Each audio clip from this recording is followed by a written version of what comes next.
Hello আমার মিষ্টি বন্ধুরা, তোমরা কেমন আছো? আশা করি সকলে ভালো আছো আর ভালো থাকবে। আর সকাল সকাল দেখতেই পাচ্ছ তোমাদের বৌদি কি করছে। তো তোমরা ভাবছো কি হবে, কি করছে। যাই হোক, এইখানে অনেক নোংরা পড়েছিল, সেখানে একটা সাপ ঢুকেছিল, তার জন্য নোংরাগুলো আমি পরিষ্কার করছি। তোমাদের দাদা ভাইও আছে আমার সাথে, সেও আমার সঙ্গে হেল্প করছে। নোংরাগুলো আমরা সকাল সকাল উঠে পরিষ্কার করছি। তো এখান থেকেই আমি ব্লগটা শুরু করছি বন্ধুরা। আজকের অনেক কাজ করব, সব কিছুই তোমাদের সঙ্গে শেয়ার করব আমি। তো প্লিজ বন্ধুরা, তোমরা আমার ব্লগটা মন দিয়ে দেখো বন্ধুরা, দেখবে তোমাদের ভালো লাগবে। আর তোমাদের বৌদির শরীরটা সেরকমভাবে ভালোও নেই। কিছুদিন আগেই দাঁতের ডাক্তার দেখিয়েছি, দাঁত তোলা হয়েছে 4টে। একটু কষ্ট আছে শরীরে, কিন্তু তাও সব ঘরের কাজ তো করতেই হবে। ঘরের কাজ তো করার আর কেউ নেই।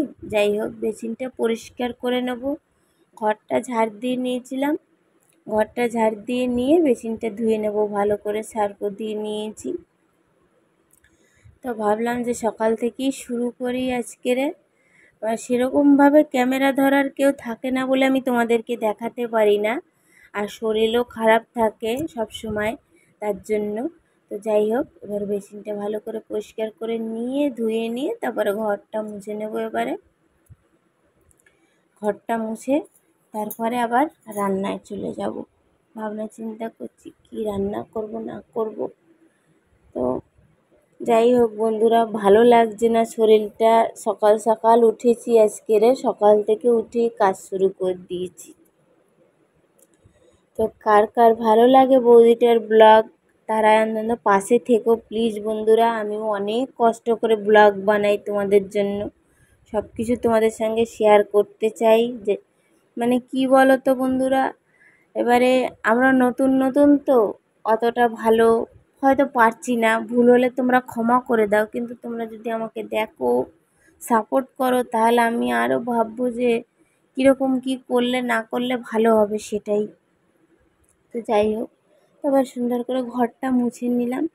আর একটু করে ঘরের ভিতরে না প্রচুর ধুলো ময়লা হচ্ছে, এত গরমে আর ধুলো ময়লা উঠছে। আর কদিন ধরে ঝড় হচ্ছে, ঝড়ের ধুলো সব ঢুকছে ঘরের ভিতরে। আর ঘরগুলো পরিষ্কার নিয়ে ভাবছি যে জামা কাপড়গুলো কেচে দেবো। কালকের এই ডাক্তারের কাছে গেছিলাম, লাস্টে ডাক্তারের কাছে গেছিলাম। ডাক্তার আবার বলে দিয়েছে আবার 2-3 দিন পরে যেতে হবে। 2-3 দিন পরে গেলে ক্যাপ বসাবে আর কি আমার দাঁতে। দুটো দাঁতে ক্যাপ বসাবে, আর দুটো দাঁত পুরো খারাপ হয়ে গেছে। দুটো দাঁতে ক্যাপ বসালাম, কিন্তু আমি খাবার খেতে পারবো আর কি, ডাক্তারবাবু বলেছে। তারপর জামা কাপড়গুলো ভিজিয়ে দিলাম সার্ফ দিয়ে। এরমভাবে খেতে পাচ্ছি না, খুব কষ্ট হচ্ছে গো বন্ধুরা। যাই হোক, এখন সকালবেলা অনেক ঘুম থেকে উঠে এডিট করছে, আমার শরীরটা কেমন করছে, কাঁপছে কাঁপছে। আর মনে হচ্ছে আরও ঘুমিয়ে পড়ি, আরও ঘুমিয়ে পড়ি।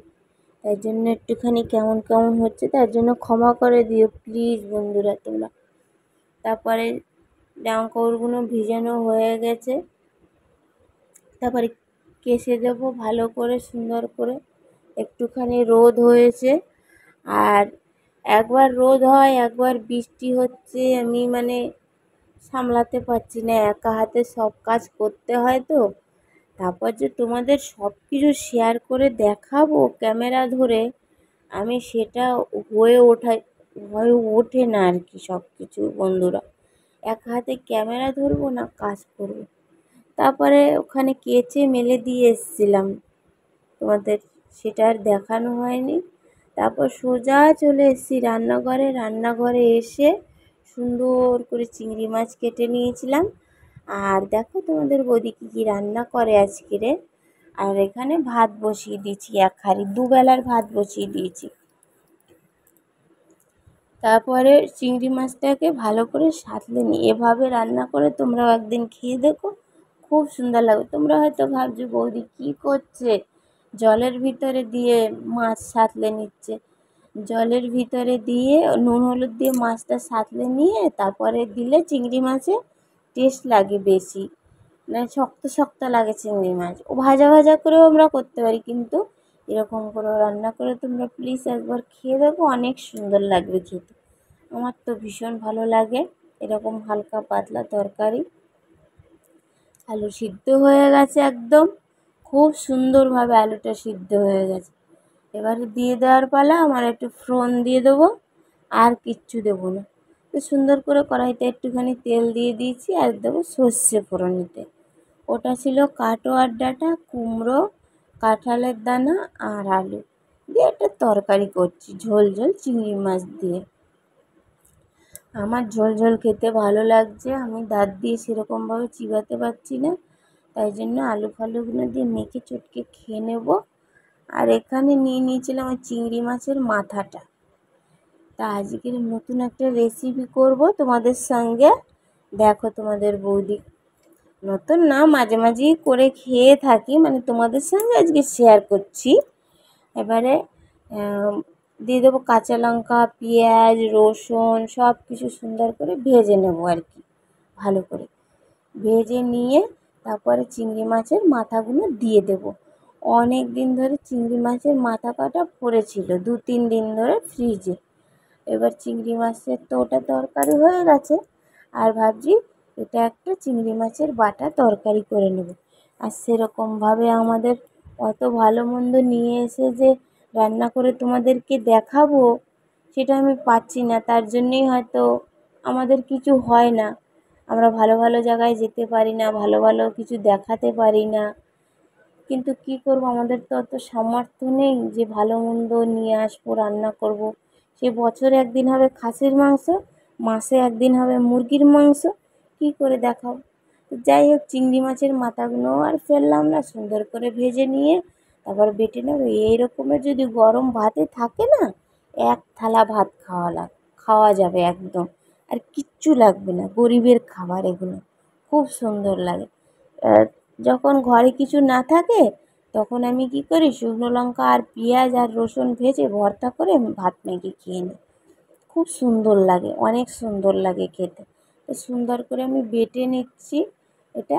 আর আমার শিলে বেটে বেটে রান্না করতে আমার খুব ভালো লাগে। আমি যেটাই করি আমি শিলে বেটেই করি, কেননা আমার মিক্সচার মেশিন নেই, সেরকমভাবে আমার তেমন কিছু যন্ত্রপাতি নেই যে এই যন্ত্র ইলেকট্রিকের, ওই যন্ত্র আমার কিছুই নেই।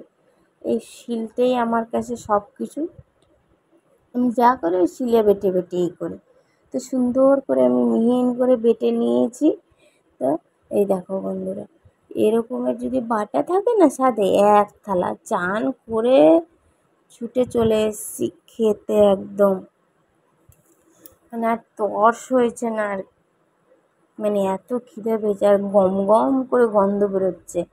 আমার তো ভীষণ ভালো লাগে। কার কার ভালো লাগে এরকম বাটা খেতে, প্লিজ বৌদিকে একটুখানি জানাও, তাহলে আরও সুন্দর সুন্দর ভিডিও দিতে পারবো। অনেক দিন পরে একটা ব্লগ ভিডিও দিলাম বন্ধুরা, কেননা সেরকমভাবে ভিডিও বানাতে পারি না, শরীর খারাপ থাকে সব সময়, তাও তোমাদের জন্য। তো সব কিছু নিয়ে সুন্দর করে মেখে একটা গ্লোজ দিলাম না গালে, মনে হচ্ছে যেন স্বর্গ। সত্যি অসাধারণ লাগছে, খুব সুন্দর লাগছে। একটুকু বানিয়ে বলছি না, আমার মনে হচ্ছে এখন এডিট করছি, মনে হচ্ছে যেন আবার একটু এই সকাল সকাল যদি এক থালা ভাত দেয় না কেউ বেটে, আমি খাবো। তো প্লিজ বন্ধুরা, আজকের ব্লগটা একটুখানি বড় হয়েছে, তোমরা মন দিয়ে প্লিজ দেখো ধৈর্য ধরে। আর বৌদিটাকে একটু ভালোবাসা দিও বন্ধুরা। অনেক কষ্ট করে, অনেক দুঃখ কষ্ট করে ভিডিও বানাই, সবার অমতে গিয়ে, জোর জবরদস্তিতে। সবাই বাড়ির অশান্তি করে, কেউ করতে দিতে চায় না। এদিকের লোক উল্টোপাল্টা কথা বলে, ওদিকে উল্টোপাল্টা পাড়ার লোক, নিজের লোক, সবার অনেক কথা সহ্য করেও ব্লগ বানাই তোমাদের জন্য, শুধু তোমাদের ভালোবাসা পাওয়ার জন্য আর সাপোর্ট পাওয়ার জন্য। প্লিজ এভাবে তোমরা পাশে থেকো। তাও চিংড়ি মাছ বাটাটা আমার খাওয়া হয়ে গেছে, তো কথার মধ্যে দুঃখ হচ্ছিলো, তাই জন্য সব কথাই বললাম। তো ডাঁটাগুলো খুব সুন্দর সিদ্ধ হয়েছে, সত্যি খুব সুন্দর হয়েছে দুটো তরকারি, আমার খুব ভালো লাগছে খেতে। তারপরে আগে আমি খেয়ে নিয়েছিলাম। আমার বর জানে যে আমার গ্যাসের রোগ, হাজার একটা রোগ, তো তাই জন্য আমার বর আমাকে বকে না, আগেই বলে দেয় যে তুই আগে খেয়ে নিবি তোর খিদে পেলে। সকাল থেকে কাজ করেছি, সেরকমভাবে কিছু খাইনি বলে আগে আগে আমি খেয়ে নিয়েছি বন্ধুরা, তোমরা কিছু মনে করো না। তো তারপরে আমার বরকে খেতে দিয়েছি। তো বরকে খেতে দিয়ে ভাবলাম যে একটুখানি ভিডিও করি আমি, তাই জন্য আর একটুখানি বড় হয়ে গেছে বন্ধুরা ভিডিওটা। তো আমার বরের পাশে একটু বসলাম, বরকে জিজ্ঞাসা করছি কেমন হয়েছে। বর বলছে খুব সুন্দর হয়েছে, চিংড়ি মাছ বাটাও খুব সুন্দর হয়েছে, তরকারিটাও খুব সুন্দর হয়েছে। তো প্লিজ বন্ধুরা এই অসুস্থ বৌদিটার পাশে থেকো, দেখে বুঝতেই পারছো সবসময় কি আর কাঁদতে ভালো লাগে বলো বন্ধুরা?